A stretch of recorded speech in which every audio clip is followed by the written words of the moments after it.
Google's the answer. I mean, Google has more money than God.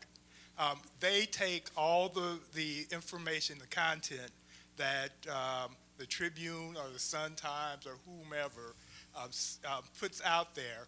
They take it, they send it back out everywhere.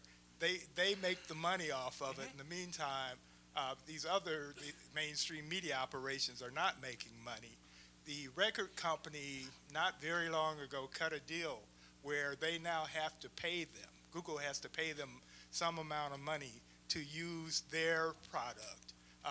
The news industry has to come together, all these mainstream newspapers, and strong-arm Google into doing the same for them. And then they can survive. If they don't do that, they're dead.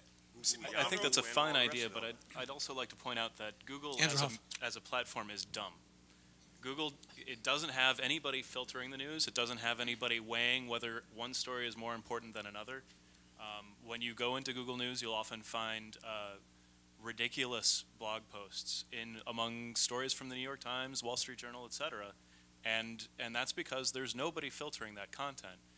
What I see the future or a strong portion of the future of journalism is sites that, like the Huffington Post and like Gaper's Block and like a lot of other sites that are doing fairly well, basically filtering the news for its audience and finding the stories that are going to be of interest and are worth your time, as opposed to just all of that information as one big bucket.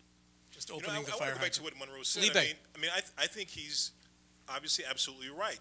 I mean, in some respects, that's the point I was laboring to make earlier about owning, some method or being a conveyance of the news. I mean, if you look at the board of Google, I haven't, so maybe there are. I mean, are there newspaper people there? I mean, are we there in this thing? And my hunch is it's probably not.